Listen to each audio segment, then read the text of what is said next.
Hello, everybody. My name is Vandana Tarwani. Welcome back to Yuno Learning. And today we are again going to dive deep into IELTS Writing Task 2, that means IELTS essay. And we are going to understand how to write a high band score type of essay.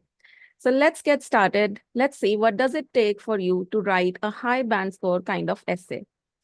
Now, the very first step you need to understand is what are the different types of essays that are there that may pop up on the day of exam. And although the structure for each type might look the same, the kind of content that you need to generate varies a lot. Let's understand that quickly. Now, on the day of exam, you may get a discussion essay. It can be an opinion essay also. It can be an advantage and disadvantage essay. It can be a problem solution essay, or it can be a direct question essay also. Now, how do you think the content varies? Now, let's imagine that your question, the context in the prompt is talking about work from office versus work from home. And if it's a discussion essay, they would say that discuss both the viewpoints and give your opinion. So you will have to, in detail, you will have to describe the reasons why some people prefer work from office and then why some people prefer work from home.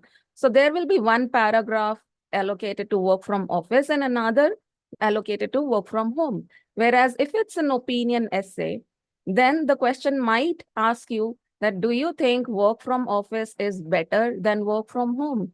In that case, you will have to take a stand.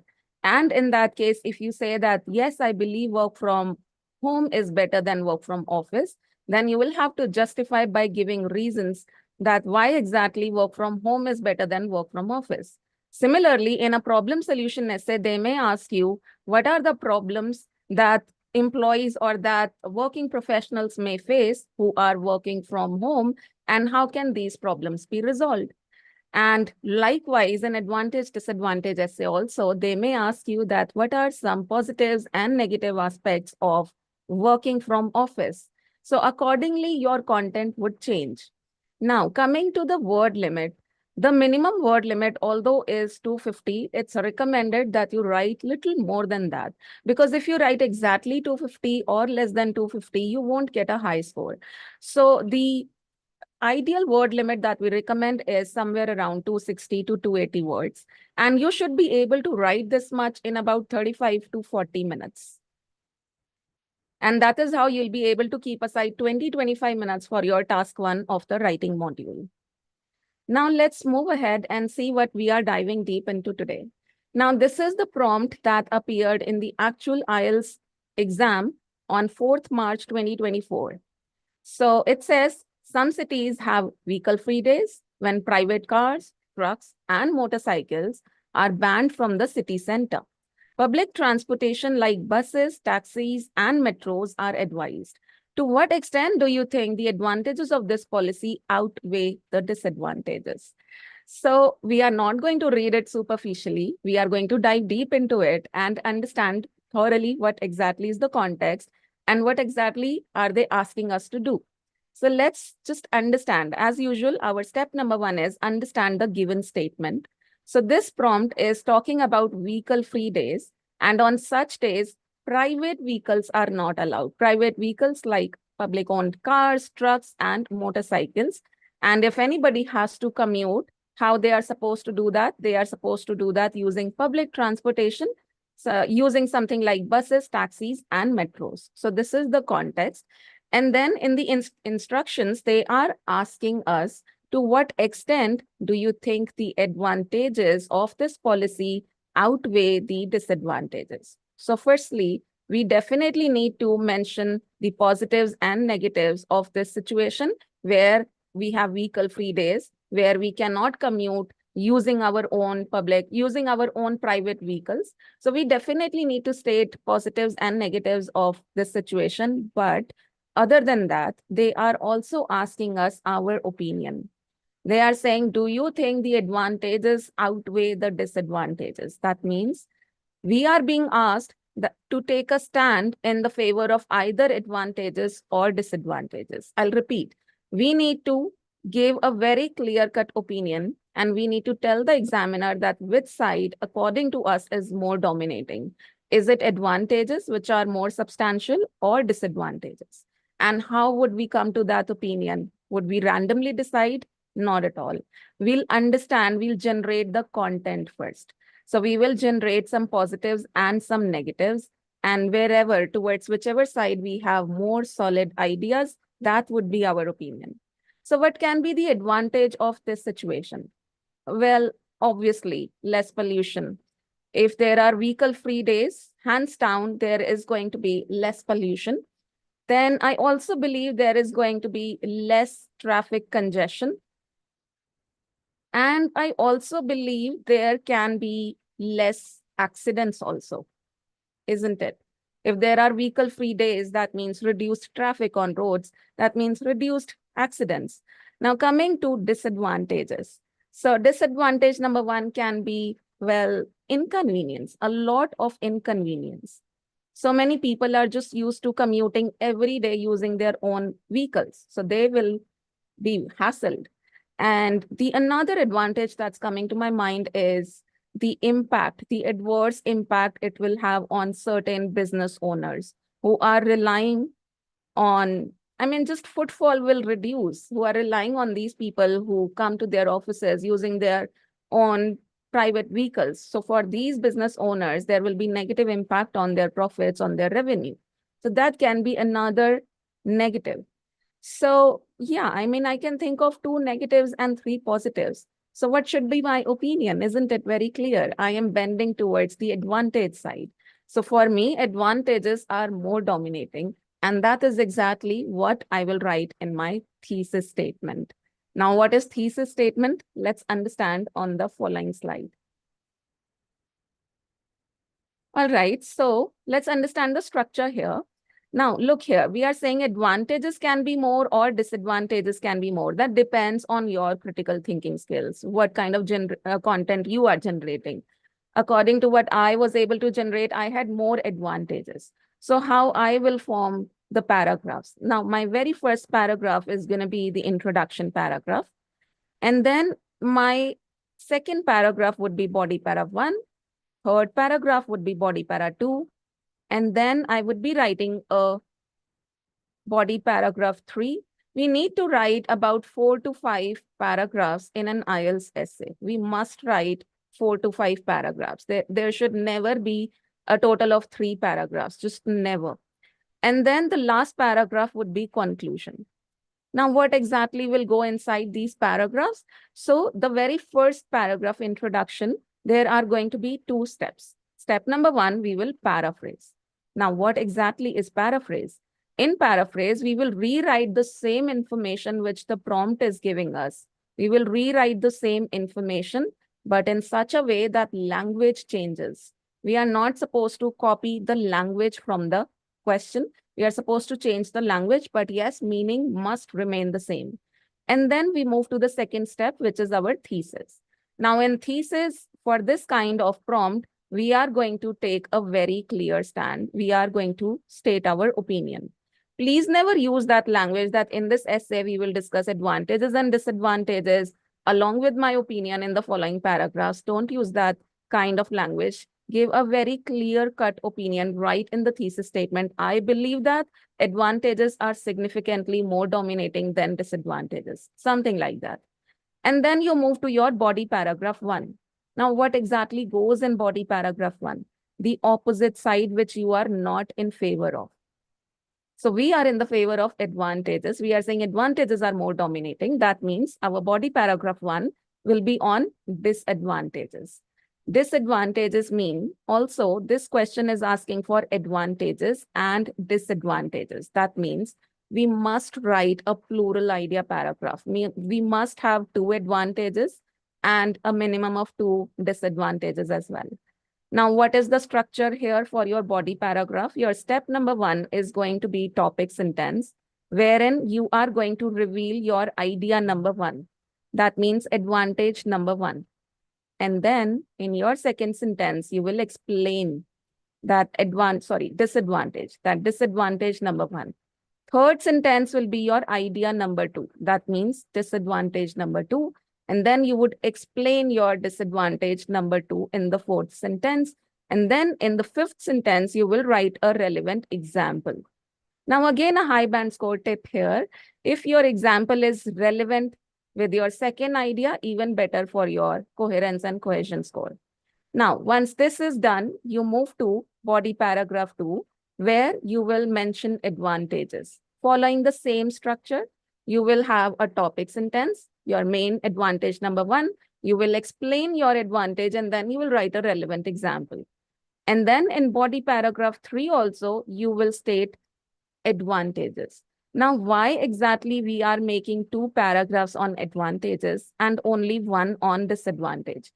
What's the logic? The logic is we are justifying our opinion, wherein we are saying that advantages are more dominating. And that is why we are trying to make positive side, advantage side, make look more dominating by having 2 body paragraphs. And then we move to conclusion, wherein we will summarize our ideas. Summarize what? We will summarize our positives and negatives, but yes, in brief. Do not explain your ideas in conclusion.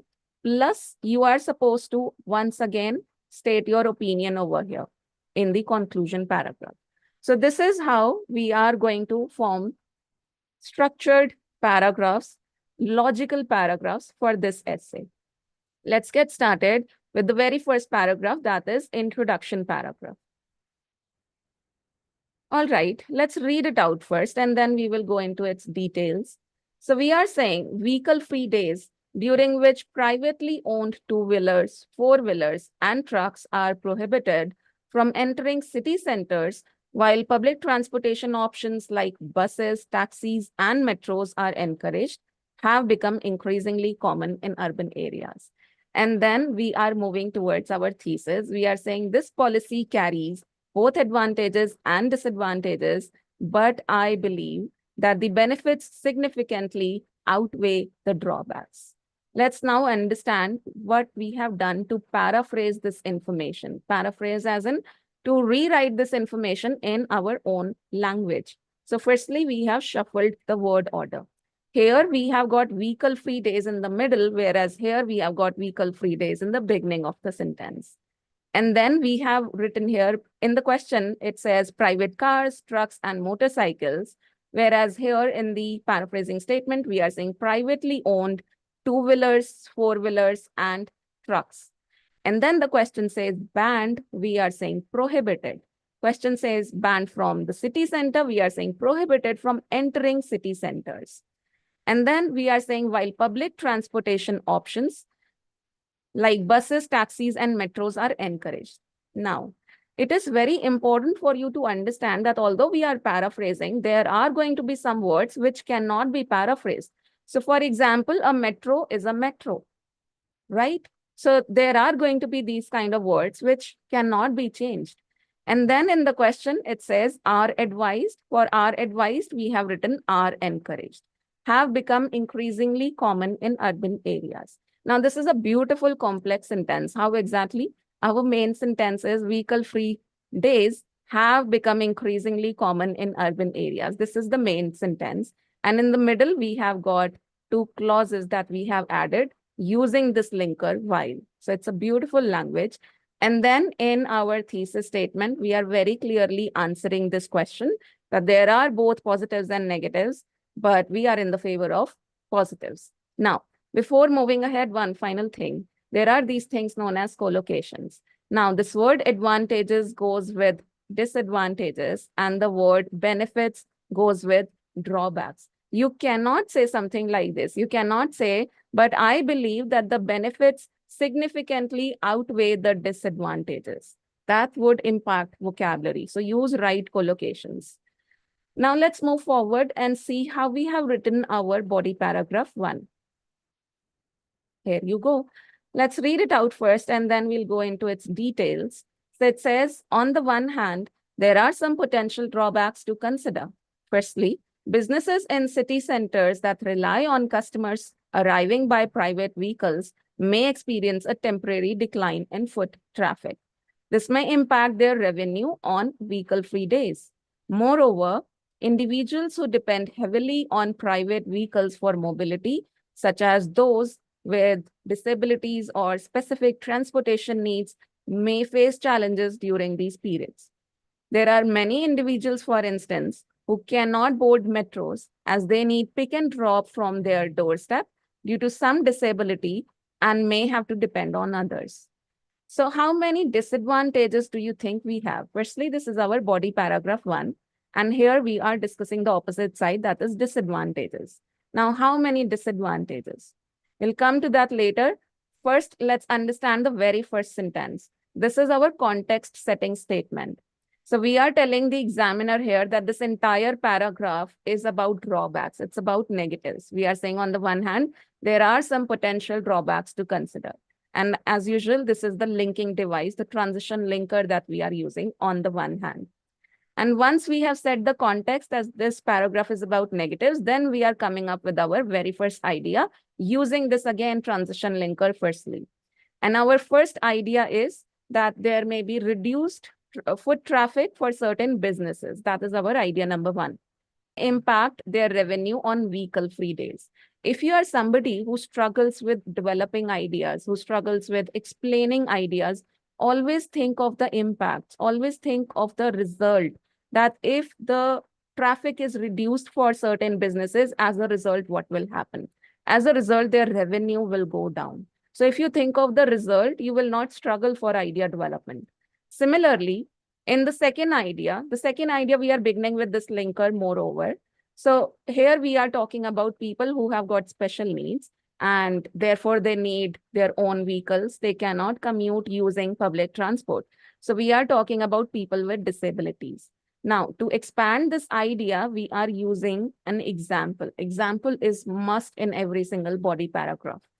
Now, what exactly we have done here, 90% of the students, they use this example phrase. For instance, for example, they use this example phrase only in the beginning of the sentence. We are trying to show you here that this is how you can use this example phrase even in the middle of a sentence, and that's highly recommended. This is how you will be able to show some flexibility in your language to the examiner.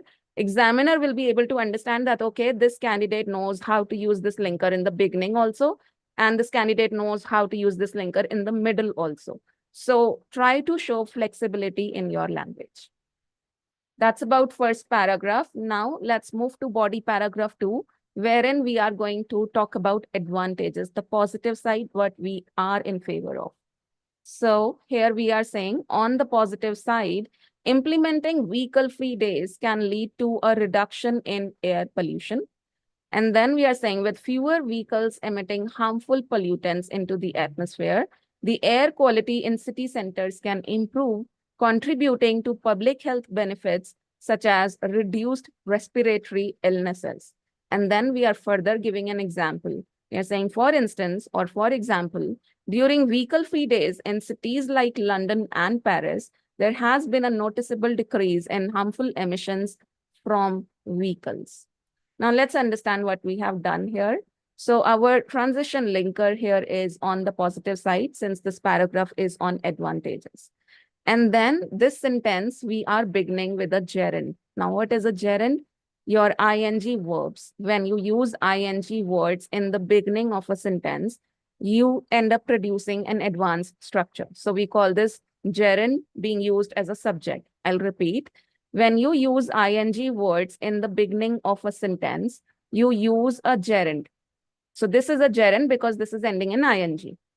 Plus, we are using this gerund as a subject. Why exactly? Because we are using it in the beginning of a sentence. And when you do that, you end up producing an advanced structure. You show your grammatical range to the examiner. So what we are saying exactly? We are saying implementing vehicle-free days can lead to a reduction in air pollution. So our main idea here is reduction in air pollution. And then in the entire paragraph, we are only expanding this idea. So what happens as a result? With fewer vehicles emitting harmful pollutants into the atmosphere, the air quality in city centers can improve. So again, we are talking about result. And then contributing to public health benefits such as reduced respiratory illnesses. So if you see, this is again result. If air quality improves, as a result, what happens? Public health goes up, it improves. And then we are giving example where we are mentioning places like London and Paris. So if you actually mention a place or a brand, you actually solidify your example. So that's exactly what we have done over here. And yes, here we are using for example in the beginning. So what you are showing examiner that I am somebody who is able to use for example in the beginning also. And I am somebody who is able to use this phrase in the middle also, like we did in the previous slide. So you are showing flexibility in your language. One final thing, this is a beautiful preposition. We are beginning our sentence with preposition. And once our clause, first clause ends, we have a comma, and then we are completing using the second clause. Similarly, here also, we are beginning the sentence with a preposition. And once our first clause ends, we are using a comma, and then we are finishing the sentence using second clause. So that is also, again, advanced language. Now moving to body paragraph 3, wherein we are again explaining one more advantage. Like I said, 2 body paragraphs in the favor of advantage side. Let's see how we are doing that. So we are saying here, body paragraph 3. Moreover, vehicle-free days contribute to alleviating, that means making something less severe or less extreme.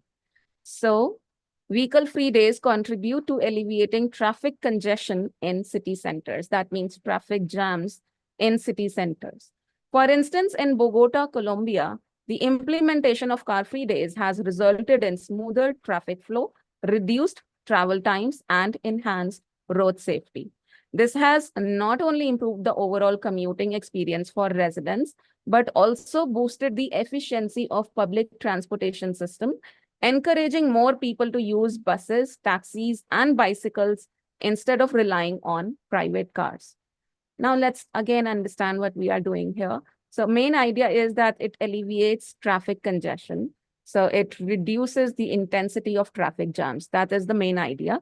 Then we are explaining using this example what happens in Bogota, that such implementation of vehicle-free days has resulted in, we are talking about result here, has resulted in what? 3 things. 1, smoother traffic flow. 2, reduced travel times. And 3, enhanced road safety.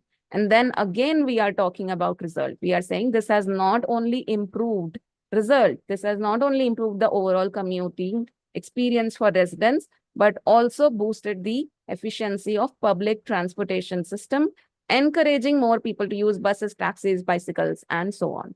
So if you see the entire paragraph, this idea is being explained using impacts, using results. Now let's see how we have written our conclusion paragraph, how we are summarizing our ideas in the conclusion and restating our opinion in the favor of advantages. Okay, so we are using this linker, beautiful linker, while we are saying while there are potential drawbacks to implementing vehicle-free days in city centers, you have a comma, such as temporary disruptions to businesses and challenges for certain individuals. The overall advantages in terms of reduced pollution, improved traffic flow, promotion of sustainable transport, and enhanced quality of urban life make this policy highly beneficial. So what we are doing, we are summarizing our ideas. How we are doing that? You can use this kind of language. So you can use while and then come up with the opposite side, drawbacks. And once you have summarized your drawbacks, you put a comma, and then you come up with your own side. The overall advantages are highly beneficial. So we are again restating that advantage side is more dominating, it's more substantial. Let's read the entire sample in one go. Let's just understand how does it look like in one glance. Right, so here we have the entire stuff. We are saying vehicle-free days during which privately owned two-wheelers, four-wheelers, and trucks are prohibited from entering city centers, while public transportation options like buses, taxis, and metros are encouraged, have become increasingly common in urban areas. This policy carries both advantages and disadvantages, but I believe that the benefits significantly outweigh the drawbacks. And then comes body paragraph 1 on negatives. We are saying, on the one hand, there are some potential drawbacks to consider. And then we come up with the first drawback. We are saying, firstly, businesses in city centers that rely on customers arriving by private vehicles may experience a temporary decline in foot traffic. We are developing it by using a result. We are saying this may impact their revenue on vehicle-free days. Second idea, moreover, individuals who depend heavily on private vehicles for mobility, such as those with disabilities or specific transportation needs, may face challenges during this period. How we are developing it using an example. We are saying there are many individuals, for instance, in the middle, for instance, who cannot board metros as they need pick and drop from their doorstep due to some disability and may have to depend on others. And then we are coming up with body paragraph 2 on advantages. We are saying on the positive side, implementing vehicle-free days can lead to a reduction in air pollution. With fewer, now we are developing it, with fewer vehicle emitting harmful pollutants into the atmosphere, the air quality in city centers can improve, contributing to public health benefits such as reduced respiratory illnesses. And then further explanation using an example. For example, during vehicle-free days in cities like London and Paris, there has been a noticeable decrease in harmful emissions from vehicles.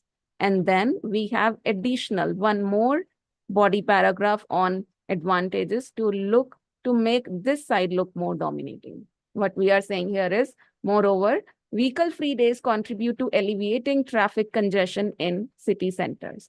And then we are explaining it using an example. For instance, in Bogota, Colombia, the implementation of car-free days has resulted in smoother traffic flow, reduced travel times, and enhanced road safety.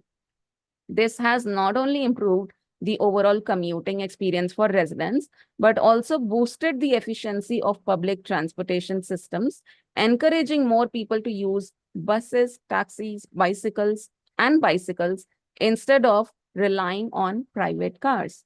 And then we are writing our conclusion paragraph wherein we are summarizing the stuff.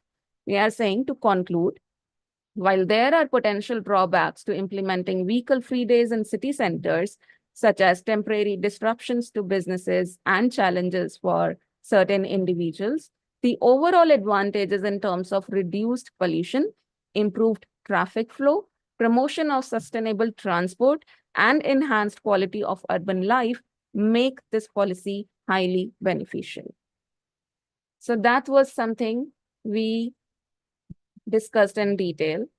And now, if you liked the content, if you liked this webinar, follow us for more such webinars on our social media handles on Instagram, YouTube, and LinkedIn. And I'll see you soon. Bye-bye.